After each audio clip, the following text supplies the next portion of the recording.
This episode of On the Record is brought to you by Associated Equipment Distributors. I'm Executive Editor Kim Schmidt. Welcome to On the Record. Here's an update on what's currently impacting the ag equipment industry.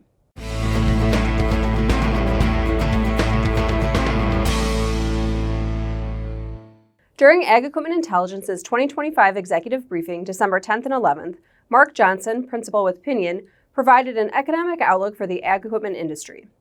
Johnson emphasized several primary factors dealers will want to look out for in the coming year, including bonus depreciation, interest rate reduction, corn prices, and manufacturer response.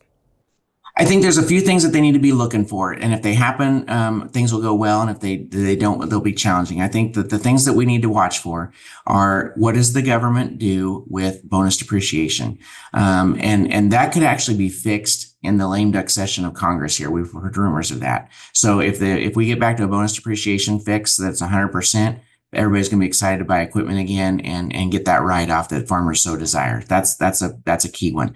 Interest rate, that reduction to continue going down. If we could get another half a point or even another quarter point, gets us to that point where we're down 1%. And the banks have always kind of offered this whole thing out there about, if your mortgage is down by 1%, it's time to refinance. So that's kind of one of those things that maybe we could get some refinancing going on and free up some cash flow. So if we get another quarter point or more on interest rate, that will certainly impact things. And then I think the last thing would be to watch corn prices. Obviously, we'd like to see those get closer to $5. I don't know that we're going to see $5 corn, in the next few months, but we could maybe by next summer see that if some of this demand with exports continue to happen. If tariffs get in the way and block that, and we get kind of stuck in $4.30 to $4.50 corn, I think that's better than we're at now. So we'll kind of, we'll see at least stabilization. But if we see corn prices go back down underneath $4.20 or down under $4, we're gonna be what maybe even towards an ag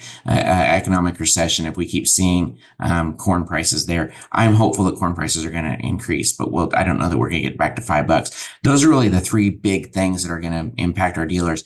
The last thing Johnson says dealers will need to pay attention to is how manufacturers respond to these other three factors, as it will likely impact the dealer's business. And I don't want to make this be a manufacturer versus distributor thing, because we got to get along, right? And we have to appreciate that the manufacturers are pulling back on production, because that's going to stabilize used. But at some point when they come back, how they come back and what they're going to do with that demand, how they're going to spread out that equipment, that's going to be really key to not just what happens to us as far as margins go, but what happens to our cash flow and our equity. And that's my biggest concern for dealers right now, is their cash flow and their equity. Now here's Noah Newman with the latest from the Technology Corner.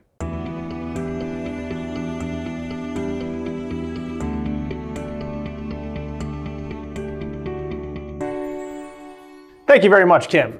Well, we've been really busy here in the Technology Corner preparing for our 10th annual Precision Farming Dealer Summit. It's taking place January 6th through 7th in downtown Louisville, Kentucky. Skip Kleinfelter, CEO, Ag Technology Solutions Group, is one of several speakers who's going to be there sharing their unfiltered perspective on the state of precision ag. And yeah, it's been a challenging economic year for a lot of dealers out there. Skip says a conference like this comes at the perfect time. I think it puts a higher value on it than normal. Just, you can pick up 2 or 3 little things at any conference you go to. If you don't, you're not paying attention, I'm pretty sure. But something like this, there may be something particular that you actually need an answer to or help with. And most of the people at these conferences are willing to share their thoughts on it. So it may be more important to attend a conference like this today than in great times and you're just having a good time going to the conference talking to your buddies. And for more information or to reserve your spot for the conference, head to precisionsummit.com. Again, January 6th through 7th in Louisville, Kentucky. Hope to see you there. In the Technology Corner, I'm Noah Newman. Back to you, Kim. Thanks, Noah. The latest Sandhills Global Market Report, released December 9th, shows auction prices for agricultural equipment ticked up month over month in most categories in November. The compact and utility category was an exception, with combines leading the other farm equipment categories. Tractor House manager Ryan Dolezal says high horsepower tractor and combine inventory is still climbing while asking values are coming down. He says, in both categories, auction values have been increasing but are now on a steady trend. Combine auction values increased more than other categories from October to November. Compact tractors, on the other hand, showed decreases across the board in inventory levels, asking values, and auction prices. Inventory levels of used combines in Sandhills U.S. marketplaces were up just shy of 1% month over month and up 0.91% year over year in November. Inventory levels are trending down, reflecting a seasonal dip during harvest season, and are expected to rise. Asking values ticked up 1.66% month over month, but dipped down by 1.45% year over year and are trending steady. Auction values were up 5.5% month over month, but down 7.53% year over year and are trending steady, the report says. The Equipment Values Index spread fell from 56% in October to 51% in November, but that figure is still higher than the previous record highs of 2015. Deere, AGCO, and C&H brands continue to control 90% of the total self-propelled sprayer market, according to the 2024 CropLife 100 survey. But that's a slight drop from the 2023 survey. According to the data from the 2024 CropLife 100 survey, smaller self-propelled sprayer manufacturers made some market share gains from the big three among the nation's top ag retailers. Based upon the results, these companies hold an overall 10% market share among CropLife 100 sprayer fleets, up 2% from the 2023 figure. In terms of 2025 purchase plans, the highest percentage of ag retailers plan to buy John Deere Hagie equipment. Another 19% will buy Fendt AGCO, and 18% will buy Case IH or Miller sprayers. In terms of the non-major line OEMs, 5% of ag retailers are looking to RBR, while 2% will look at other brands like GVM, Horsch, and Oxbow. No-Till Farmer recently surveyed its subscribers and found similar results for purchase plans in the next 2 years. John Deere came out on top with 33% of no-tillers who plan to buy a self-propelled sprayer, ranking it their first choice. Hagie followed with 29%, and Apache was the top choice for 12% of no-tillers, and other brands, which includes GVM and Horsch among others, came in at 4%.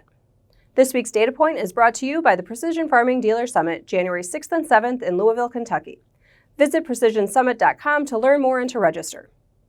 According to data from the University of Illinois Department of Agriculture and Consumer Economics, machinery costs on corn acres have increased over time from $44 per acre in 2003 to $162 per acre in 2023.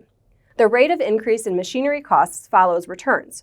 Costs increased more rapidly during the high return period from the mid-2000s through 2014 and the more recent high return years from 2020 to 2022.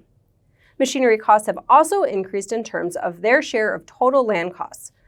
Machinery costs averaged 17.7% of total non-land costs from 2003 to 2013. This share increased by 20.2% from 2014 to 2023. That's it for this week's On the Record. I'm Kim Schmidt, and I'll see you next time.